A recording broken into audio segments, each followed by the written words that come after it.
So, we're here with another one of our famous Toolbox talks for all of you out in the field.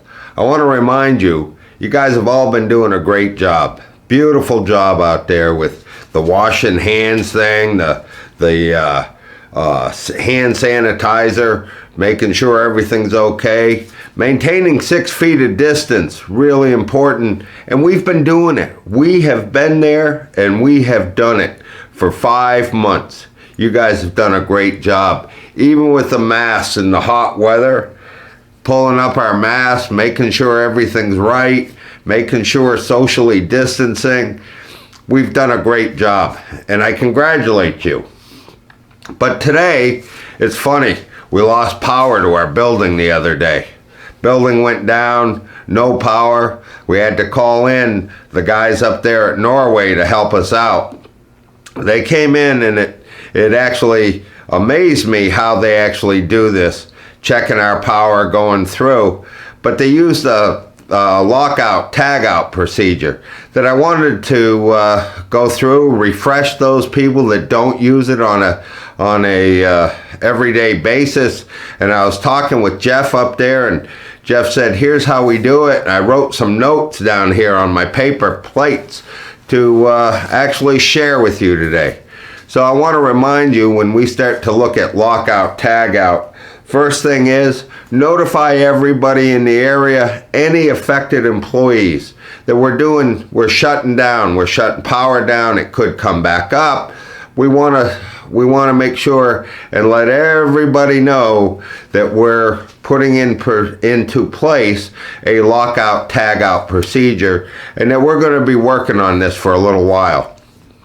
That way we don't have other people trying to turn the power back on or trying to do something that would put us at risk. I was looking, and Jeff brought it up actually, that there's over 120 fatalities because of lack of lockout, tagout, and somewhere around 50,000 injuries each year because of electrical shock, hydraulic shock, compressed air, whatnot. So we don't only use lockout, tagout when it comes to electricity. We use it when we're maintaining hydraulic machines, when we're maintaining other types, hydraulic presses, other types of tools, and other types of things that we use within our industry. So we want to make sure and remember, lockout, tagout is not just for electricity, but it's for everybody. Lockout, tagout is for everybody. So I want to remind you that, again, notify all the employees or any affected employees that that's what we're doing. Again, shut the equipment down, shut everything down, make sure it's shut, and then locate and isolate the power source. And in our place, we have this power source right here behind us. Locate and isolate the power source. At that point, you want to place your lockout, tagout, and there's all kinds of different lockout, tagouts. If it's just a cord that's running and you want to unplug it, you can, again, unplug it, put the cord end in, and lock that piece out. If you have a hydraulic or a line feed, water feed when you're going into or septic feed when you're going into a confined space, we have lockout, tagouts for that. And then for the simple little pieces, if you're just pulling a breaker or locking out a breaker, we have little breaker locks that we could use to make sure that that stays in place. Again, remembering those pieces.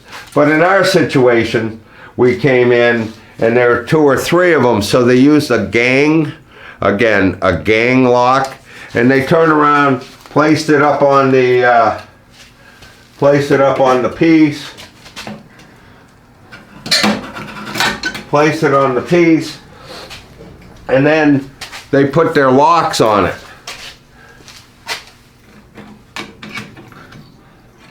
And they locked them. And one of the pieces when we do this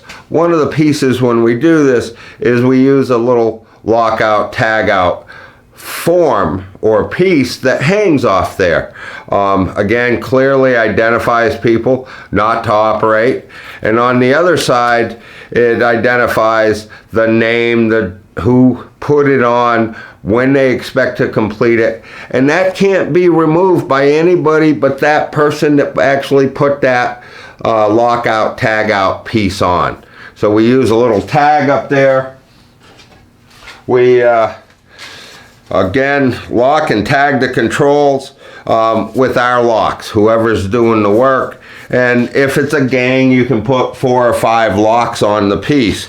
And then after ensuring that no personnel are exposed, try to operate the machinery. Try to see if we still have power. There may be residual energy. I mean, in hydraulics, we don't know if the energy's up, down, where it is. There may be a battery that stores energy within this piece that we're working on or what we're working.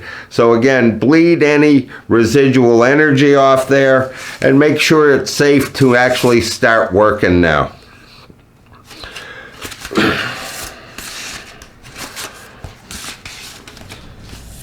We want to perform our servicing. Whatever's necessary, we are then safe to start to perform the servicing, whatever needs to be done, and we can go ahead and perform that servicing. Again, remembering we've locked, we've tagged it out, we've turned around, we've put a note on there, we've notified everybody that could be affected, and we put a note on there that said, you know, Johnny Stewart put the tag on. We put it on because we're servicing equipment number 3 or press number 5, or we're doing the coffee roasters up there. We just shut down a big coffee roasting bin. So just always identify where it is you're working, what you're working on, and how you're working on, and who it is sitting on our tag, and that takes it out. So perform your servicing. Then at the conclusion, again, remove your lock, re-energize, and go test. Re-energize and go test. See if your repairs, your service were actually adequate. If they have to be put back on, you don't want to have to start the procedure all over. So you remove your lock, go run your tests, make sure the servicing was adequate, and then turn around and test everything, try to re-energize, see what happens, make sure we've done it correctly. And then once we've completed work, let's take those locks and all that stuff, put them away where they belong. Don't leave them just hanging around. Put them away where they belong, and notify everybody that it's safe to go back to start our work back where we came from. I want to, this has been great talking with you about lockout, tag out. I really kind of enjoy these things every week, a chance to say a few words to all of you out there and to identify a few things that are going on in the industry. I want to remind you all that over the next week to 10 days, we're going to have an influx of people out traveling across Vermont. We've got Labor Day coming up. We've got kids going back to school. We've got the colleges coming back in. And I just want to remind you that we've got a large number of people and a large number of congregations going on over the next week or two. Be careful.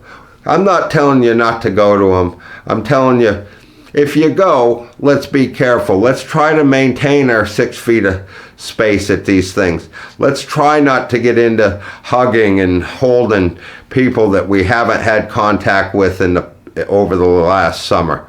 You guys out in the field have done a wonderful job of containing this COVID thing within our industry and containing it so that it has not shut our industry down. I congratulate you. Remember, sanitize your hands. Try not to stop for coffee. I know you're stopping for coffee, but if you're gonna pump that coffee, make sure and turn around and sanitize your hands before you start touching your face and drinking the coffee and doing everything else. Sanitize your hands.